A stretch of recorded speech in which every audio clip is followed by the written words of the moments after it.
নবাবগঞ্জ থানার যত বড় মুসারু, তাসারু, মদারু, গাঁজারু, সুদখোর, ঘুষখোর, জুয়াচোর, মদখোর, তস্কর, এক কথায় যত বড় বড় হারামখোর সবগুলোরে দাওয়াত দিয়ে এক লাইনে বসান। আর যত মোল্লা আছে গো ওগুলোকে দাওয়াত দিয়ে আর একটা লাইনে বসান। আলু ভর্তা দিয়া হোক আর ঘাটি দিয়ে হোক আর খিচুড়ি দিয়া হোক, দুই দিকে খেতে লাগায় দেন। মৌলবীরা চোখের পলকে 3 প্লেট তুলে ফেলবে, ওরা হাফ প্লেট নিয়ে নাড়াচাড়া করবে। এই কথা বলেন না কেন? যারা যারা কথা করছেন না তাদের কিন্তু জবানে প্রবলেম আছে, বেশি করে হয়তো বা বিড়িটা নিছেন তাই মুখটা আরাম পাচ্ছে। বিড়ি খাওয়ার কয়টা আঙ্গুল দেখাতে হবে, শেষ বেলা ধৈর্য থাকলে বলবো ইনশাআল্লাহ 3টা আছে। ইমাম সাহেব 3 প্লেট বসায় নাক ডেকে ঘুমায়, আর হারামখোর হাফ প্লেট খাওয়ার পর পেটের মধ্যে ভুডুর ভাডুর, একবারে সিরিয়া, আমেরিকা, রাশিয়ার গন্ডগোল, রেবার সার্জেল খোঁজে। কথা কন না কেন? এ দেখবেন তার 20 তলার বিল্ডিং ঘর, স্বামী এক ঘরে, বউ আর এক ঘরে। হারামখোর মুসারু বড় বড় মনে হয় বিশাল বড় বড়। খবর নিয়ে দেখেন 12 বছর আগে বিয়ে করেছে, আব্বা ডাক কপালে জোটে না। মৌলবি যতই নরবরা হোক, বাড়িতে যাওয়ার আগে এক গন্ডা সন্তান আব্বু আব্বু বলে ডাকাডাকি করে। কথা বলুন ঠিক কিনা? এই জন্য প্রিয় ভাইয়ার আমার, নাস্তিকদের মাথা খারাপ। এই বাংলার জমিনে কিছুদিন আগে জামাত ইসলামের কয়েকজন নেতাকে কয়েকটা মন্ত্রীর ভিতরে বসে বসে জান্নাতের ফল খাচ্ছে। নমরুদের তো মাথা খারাপ। হাইরে ভাবলাম কি আর হইলটা কি, জান্নাতের ভিতরে বসে বসে যে মৌলবি ফল খায়, আগুনকে ডাকতে পারে, আগুন রে তোর কি জ্বালানোর ক্ষমতা নাই? আগুন আমার আল্লাহকে ডাকতে পারেন, মালিক গো তুমি কুন বললেই তো ফায়াকুনের পর্যায়ে হয়ে যায়। ইন্নামা আমরুহু ইদা আরাদা শাইআন আইয়াকুলা লাহু কুন ফায়াকুন। কাদের কুদরত তারি হর সে খাহি আকুনাদ মুর্দারাতু জানে বখশদ জিন্দারা বেজা কোনদ। ও মালিক তুমি তো কোন বললেই ফায়াকুনের পর্যায়ে হয়ে যায়। আমি আগুনের জবানটা খুলে দাও, আমি একটু নাস্তিককে উত্তর দিতে চাই। আগুনের জবান খুলে গেল, আগুন মানুষের মতন ডাক দেবে, নাস্তিকের বাচ্চা নাস্তিক, আমার ক্ষমতা আছে কি নাই ছাদে থেকে কি বোঝা যায়? একবার খালি কাছে আয়, কি একবার খালি আয়, একবার খালি আসাই, আমার ক্ষমতা কি আছে কি নাই করে বুঝাইয়া দিতে চাই। এই দুনিয়াতে যারা দাপট দেখায়, কম করে হলো 70 বার কবর তাদেরকে ডাকে, আয় একবার খালি আমার ভিতরে আয়, সব দাপটের খবর হয়ে যাবে। ঠিক কিনা? প্রিয় ভাইয়ের আমার, আগুনের ভিতরে 40 দিন সেই দিনে হযরত ইব্রাহিম, মজার একটা ঘটনা ঘটে গিয়েছে, যেই 2টা কথা আপনাদেরকে বাড়ি পর্যন্ত নিয়ে যেতে হবে, সারা জীবন সাথে রাখতে হবে। যখন আগুনের ভিতরে সাইয়েদিনা হযরত ইব্রাহিম, 2টা প্রাণীর মজার ঘটনা ঘটে গিয়েছে। একটা প্রাণীর নাম ব্যাং। এই বাণীটা ফসফস করে খালি মুখের থেকে পানি ছিটায় দেয়, আগুন নিভাইতে যায়। ব্যাংকে জিজ্ঞেস করা হলো এমন কি করো কেন? বলে হযরত ইব্রাহিমকে বাঁচানোর জন্য। বলে তোমার এতটুকু পানি দিয়ে তো ইব্রাহিমকে বাঁচানো যাবে না। ব্যাং বলেন বাঁচবে কিনা এটা তো সাবজেক্ট না, আমার সাধ্য অনুযায়ী চেষ্টা করে দেব, এটাই হলো আমার দায়িত্ব আর কর্তব্য। এই জন্য মুরব্বীরা বলেন ব্যাংকে বেরো না। আল্লামা শেখ সাদী রহমাতুল্লাহি আলাইহি বলেন এটা ছিল একটা পাখি, এই পাখিটার নাম হলো হুমা পাখি। সংখ্যায় খুব কম, আকাশের বহুত গভীরে থাকে। ঠোঁটের মধ্যে পানি নিয়ে হালকা করে আগুনের উপরে ফেলে দিতেছিল। ব্যাং ওই পাখিটারে বলা হলো তোমার এই পানিটুকু দিয়ে তো আগুন নিভানো যাবে না। বলে মিশবে নিববে কিনা এটা সাবজেক্ট না, আমি আমার ক্ষমতা অনুযায়ী আল্লাহর পয়গম্বরকে রক্ষা করার জন্য চেষ্টা করে যাব, এটাই হলো আমার দায়িত্ব আর কর্তব্য। আল্লামা শেখ সাদী রহমাতুল্লাহি আলাইহি বলেন এই হুমা পাখি যদি কোনো মানুষের উপরে ছায়া দেয়, ওই মানুষটা দুনিয়ার বুকে রাজা বাদশাহ না হলে আল্লাহর ওলি হয়ে যাবে। আর একটা প্রাণীর নাম হলো রক্তচোষা ডাহিন, খাটাস, গিরগিটি, কাকলাস। চেনেন কি? মাঝে মাঝে রূপ চেঞ্জ করে, কথা বলুন, কালার চেঞ্জ করে। এই গিরগিটি এটা বড় খাটাস, এটা বড় বদমাস। আমাদের সমাজে এরকম গিরগিটিওয়ালা মানুষ আছে না নাই? মসজিদে নামাজ পড়ে, মাঝে মাঝে মৌলবীদের সাথে স্লোগান দেয়, আবার দেখবেন ওদের সাথে গিয়া কয় তুঙ্গের সাথেও আসো। কথা কয় না কেন? নামাজ পড়ে দোকানে এসে ভেজাল মিশায় আছে না নাই? ওজনে কম দেয়। আমার ভাইয়েরা, এই গিরগিটি মার্কা লোকের সমাজে কোনো অভাব নাই। খেয়াল করে দেখবেন, হজে যাবে, মানুষকে দাওয়াত দিয়ে খাওয়ায়, মেয়েকে দাওয়াত দিয়ে নিয়ে এসে দেখবেন জামাইকে দু একটা কাপড় টাপড় কিনে দেয়, মিশাই মেয়ের মাথার উপরে হাত দেয়, সেই কান্না শুরু করে দেয়, মা ও মা, দুনিয়াতে সবচেয়ে তোরে বেশি ভালোবাসি, আল্লাহর ঘরে চাদর ধরে তোর জন্য দোয়া করব। এই মেয়ের জন্য দোয়া করে আর ছেলের নামে জমি লেখে। কথা বলছেন না কেন? এরকম বাটপার কোয়ালিটির হাজি নাই তো? এটা হলো গিরগিটি। কি গো, এটা কাকলাস, এটা খাটাস। কি খাটাস? এটা খাটাস। এর অত্যাচারে প্রতিবেশীরা অতিষ্ঠিত হয়ে বলে, হাজী সাহেব হজের আগেই ভালো ছিল, হাজী সাহেব হজের আগেই ভালো ছিল। আল্লাহ, কথায় কথা মনে পড়ে গেল, কবে না টাটকা আমার এক টাটকা হাজী সাহেব গত বছর হজ করে আসছে। আমি কোনো ব্যবসার টাকা তার কাছে দিছিলাম, 5 লাখ টাকা বিসমিল্লাহ বলে বাড়ি দিয়েছে। টাটকা স্বামী স্ত্রী হজ করে আসছে আমার সাথে, অহরহ চলছে। টাকা হলেই হলো, মানুষের হক মারতেছে। টাকা মারে মুড়ে ওযু করে গিয়ে সেজদা করেছে। কথা বলেন না কেন? আমার মনে হয় সেজদা তো কি দোয়া করে নাকি যে কেমনে বাটপারিটা সফল হবে।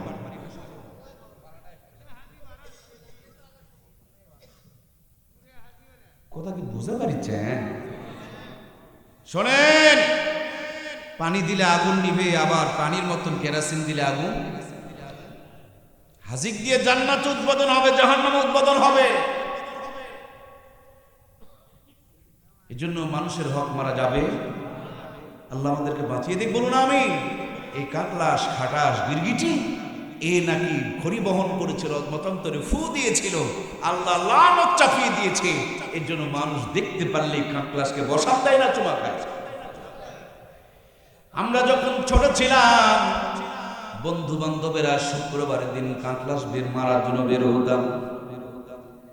এমনি দিনে যদি একটা কাকলাস মারতে পারে, বর্তমানে ভালো করে হজ করতে গেলে প্রায় 7 লাখ।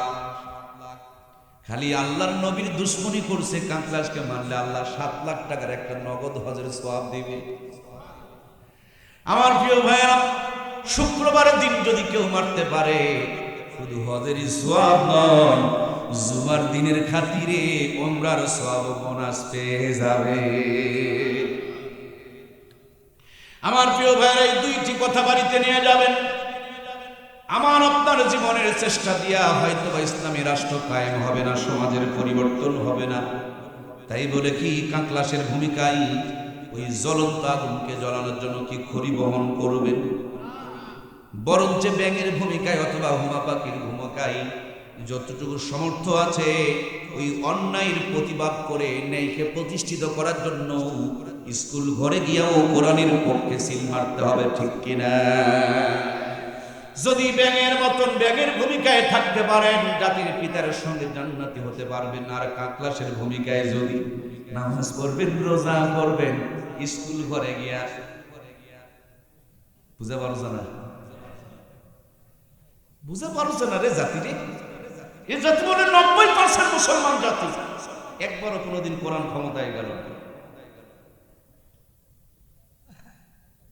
আল্লাহ বুঝদান করে, বলুন না আমিন। আপনি এদের পছন্দ হন না, নিজে আরেকটা করেন, কিন্তু বাপ পথে কেমনে মারেন? এরা সবাই খারাপ, বাপ দেন আপনি করেন, কিন্তু আপনার তো কোরআনের পক্ষে থাকতে হবে। কষ্ট হলো মনে হয়। নদী পার হয়ে ডাকাতেরা ডাকাতি করতে যাবে, মাঝি সাহেব বড় তাহাজ্জুদ গুজার। মাঝি সাহেব খুব সুন্দর করে যাত্রী করে পার করে দিছে, ওরা যায় ডাকাতি করে, মানুষকে খুন করে। মাঝি সাহেব আবার এসে নামাজে দাঁড়াইছে। কথা কি বোঝা যাচ্ছে? এই যদি পার না করতো, ওরা কি খুন হতো? সুতরাং এই নামাজ যতই পড়ুক কিন্তু এই অন্যায় করার জন্য সব গুনাহ ঘাড়ে চাপবে, ঠিক কিনা? 16 বছরের জুলুমের অপরাধ আমাদের অনেকের ঘাড়ে চেপে আছে। সুতরাং আসুন তওবা করে আল্লাহর কাছে ক্ষমা চাই, আল্লাহ আমাদেরকে মাফ করে দিন, বলুন আমিন। আমরা জানি নবীর চাচা আমির হামজাকে একজন শহীদ করে দিয়েছিল, নাম হলো ওয়াহশী। মক্কা বিজয়ের দিন আল্লাহর নবী সকলকে ক্ষমা করে দিল। ওয়াহশী সুযোগ নিয়ে বলে, নবী গো, আমি যদি ক্ষমা চাই, আমি যদি তওবা করি, আমি যদি ইসলাম গ্রহণ করি, আপনি কি আমারও মাফ করে দেবেন? নবী আমার বলেন, ওয়াহশী তোমাকেও মাফ করে দিব, কিন্তু ওয়াহশী রে, তোমার কাছে আমার একটা অনুরোধ রয়েছে। তোমার চেহারা দেখলেই আমার কলিজার টুকরা চাচার কথা মনে পড়ে যায়। ওয়াহশী রে, তোমারে মাফ করে দিব, কিন্তু কোনোদিন তুমি আমার সামনে আসবে না। তোমাকে সামনে দেখলে আমি নিজেকে কন্ট্রোল করতে পারি না। ওয়াহশী সেদিন নিয়ত করেছিলেন, ওগো আমার রব, আমার বল্লমের আঘাত দিয়া ইসলামের একজন সৈনিককে আমি যেমন শাহাদত করে দিয়েছি, আমাকে ক্ষমতা দাও, আমি ইসলামের একজন দুশমনকে দুনিয়া থেকে বিদায় করে দিয়া যেন তার বদলা নিতে পারি, তার প্রতিশোধ নিতে পারি, অন্ততপক্ষে মনটা শান্ত করতে পারি। পরবর্তীতে মুসাল্লামাতুল কাজ্জাব নামক একজন ব্যক্তি নবীর পরে নবী দাবি করেছিলেন।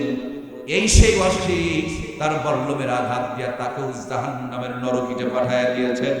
সুতরাং আমাদের দ্বারা যদি ইসলামের কোরআনের কোনো ক্ষতি হয়ে থাকে, আমরা কাফারা স্বরূপ ভালো কিছু কাজ করে আল্লাহর কাছেও ক্ষমা পেতে পারি, ঠিক কিনা? প্রিয় ভাইয়েরা আমার, মেসেজ হলো আপনাদের কাছে দুইটা, খোরাক হলো আপনাদের জন্য দুইটা, নিয়ে যাবেন বাড়িতে এই দুইটা কথা। যতদিন বেঁচে আছি ব্যাঙের ভূমিকায় থাকবো, কোনোদিন কাকলাসের মতন ইসলামের দুশ্মনী করব। জিতবে না এটা আমার সাবজেক্ট না, আমি কোরআনের পক্ষে থাকবো, এটাই আমার সাধনা আর বাসনা। কথা বলুন, ঠিক কিনা? 40 দিন কেটে গেল। 40 দিন পর আল্লাহর পয়গম্বর হযরত ইব্রাহিম আগুনের ভিতর থেকে কেবল বের হয়ে আসতেছে। নমরুদের মনটা বড় খারাপ, মুখটা চুনা হয়ে গিয়েছে। সামনে সেই মাথা নিচু করে ডাকতে বলে নমরুদ ডাকতে বলে, ইব্রাহিম, তোমার সঙ্গে পারলাম না, কিন্তু তোমার আল্লাহকে আমি ছাড়বো। কত বড় জাহেল!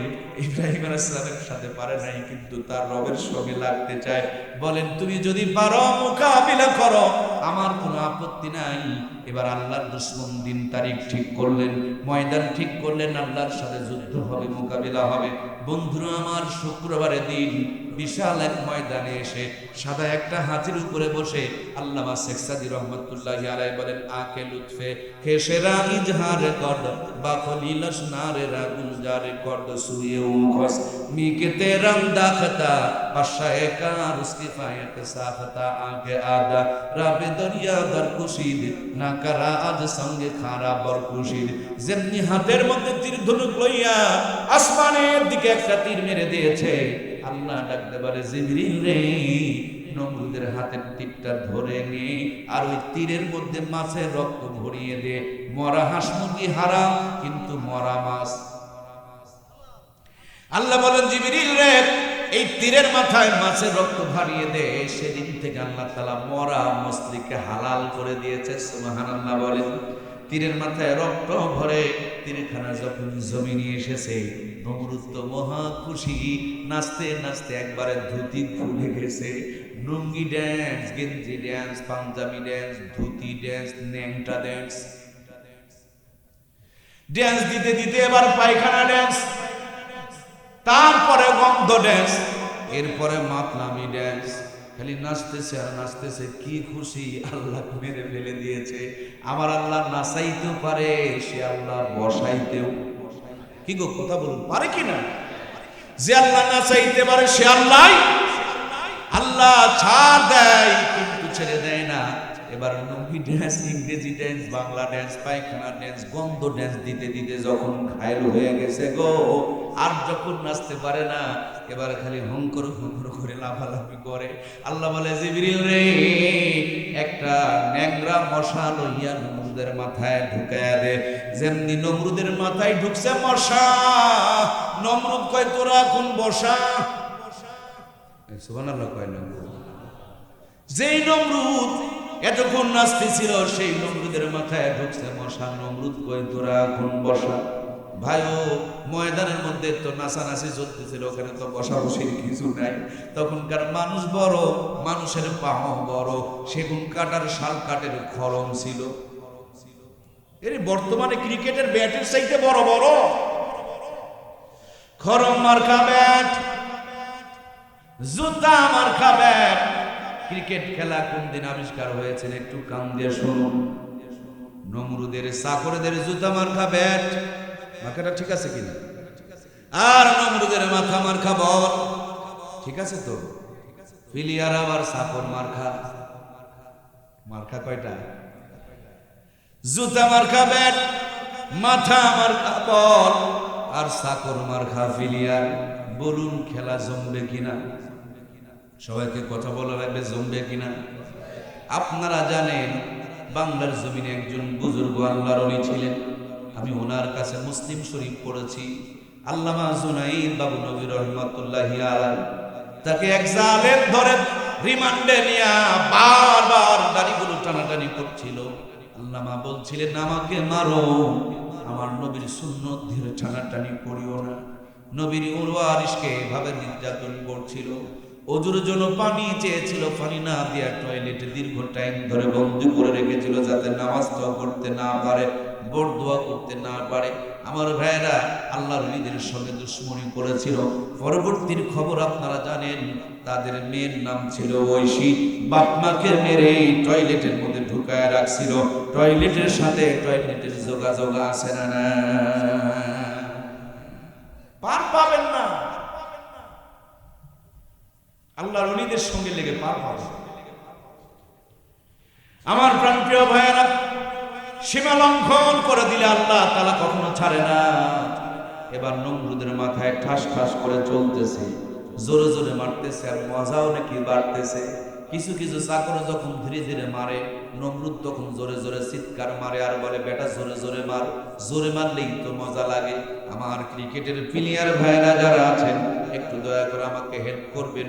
ছক্কাটা জোরে না ধীরে, সীমানার ভিতরে না বাহিরে? এই নমরুদে কয় জোরে জোরে মার বেটা, জোরে জোরে মারলে মজা লাগে। চাকর তো ধীরে ধীরে ঠুক ঠুক ঠুক ঠুক করে খেলতেছে, কিন্তু বেটাই কয় জোরে জোরে মারে। আমার ভাইয়েরা, চাকরেরা বলে বস মাথা তো ফেটে যাবে। চাকরকে হুঙ্কার দিয়ে বলে বেটা ফাটবে, আমার ফাটবে, তোর বাপের কি? বুঝতেছেন মাথার কামও? ফাটবে আমার, ফাটবে তোর বাপের কি? আমার ভাইয়েরা, চাকর মার্কা প্লেয়ার মাজার গামছাটা শক্ত করে বেঁধে হাতের মধ্যে জুতা মার্কা ব্যাটখানা লইয়া নমরুদের মাথা মার্কা বলি বিশাল জোরে একটা ছক্কা বসাইছে। ছক্কা ধীরে না জোরে গো, ভিতরে না বাহিরে গো? এমন জোরে মারছে মাথা টুনিয়া আউট। টুনি যখন উড়ে গেছে, মশা বের হয়ে গেছে। আল্লাহর দুশমন আছে না মইছে? এই নওগাঁর দুই একটা কথা তো কবেন আপনারা? নওগাঁর বক্তা নিয়ে আসবেন, নওগাঁর কথা কবেন না, তা তো হবে না। আমার ভাইরা আছে না মইছে? জোরে বলুন, আছে না মইছে? এ যাবৎ পর্যন্ত ইসলামের সঙ্গে যারা দুশ্মনী করেছে তারা আছে না মইছে? ইসলাম আছে না নাই? ছিল, আছে এবং থাকবে। কোন একদিন এ দেশের আকাশে কালেমার পতাকা দুলবে। সেদিন সবাই খোদারি বিধান পেয়ে দুঃখ বেদনা ভুলবে। একাকিনী নিরমণী নির্জন পথে যাবে, কোনজন কটু কথা কবে না, কোনজন কোনখানে সম্পদের মোহে খুনার রাহাজানি হবে না। সেদিন তো আর নয় বেশি দূরে, আর কিছু পথ গেলে মিলবে। সেদিন সবাই খোদারি বিধান পেয়ে দুঃখ বেদনা ভুলবে। জোরে বলুন মারহাবা। ইসলাম হলো চিরদিনের শান্তি সুখের ঠিকানা। ইসলাম ছাড়া অন্য সবই জাহান্নামের নিশানা। ছুটে আয় দেশবাসীরা, শান্তি পিয়াসি জানা, দিনের পথে জীবন দিলে বিধায় কিছু যাবে না। ইসলাম ছাড়া অন্য সবই জাহান্নামের নিশানা। জোরে বলুন মারহাবা। আমার ভাইয়ের আল্লাহর দুশমন বিদায়। হযরত ইব্রাহিম যখন আগুনের ভিতরে পড়েছিলেন, সময়টা ছিল দুপুরের টাইম। রশিদরি বাঁধনগুলো যখন পুড়ে গেল, আল্লাহর পয়গম্বর একটা পশম পর্যন্ত পুড়ল না। আগুনের ভিতরে দাঁড়ায়া দাঁড়ায়া তিনি 4টা রাকাত নামাজ পড়েছিলেন। কয় রাকাত? ইব্রাহিম আলাইহিস সালামের উম্মতের জন্য এক ওয়াক্ত জোহরের 4 রাকাত নামাজ শুধু ফরজ ছিল। নবী আমার মেরাজে গিয়া ইব্রাহিম আলাইহিস সালামের লম্বা জিন্দেগি দেখে মনে মনে আফসোস করছিলেন। আল্লাহ বলেন, বন্ধু মনে তুমি আফসোস রেখো না, তোমার উম্মতের জন্য ইব্রাহিম নবীর স্মৃতি থেকে আজ জোহরের 4টা রাকাত নামাজ দিয়ে দিলাম। কষ্ট করে তোমার উম্মতেরা যদি রোদের মধ্যে গিয়া মসজিদে গিয়া 4টা রাকাত নামাজ আদায় করতে পারে, প্রত্যেক দিন এই 4 রাকাত নামাজের বিনিময় ইব্রাহিম আলাইহিস সালামের জিন্দেগি বরাবর সওয়াব দান করে দিবেন কে? আসরের নামাজ কয় রাকাত? এটা নির্যাতিত একজন নবী মুসা কালিমুল্লাহর স্মৃতি আপনাদের জন্য। যদি ধৈর্য থাকে আমি তাহলে ইনশাআল্লাহ বাকি আলোচনা করব। আগে তো ঝুঁকায় দেখতে হবে বাতিতে তেল আছে না নাই। যদি ধৈর্য থাকে তাইলে আমি শেষ বেলা আপনাদেরকে নিয়ে আলোচনা করব।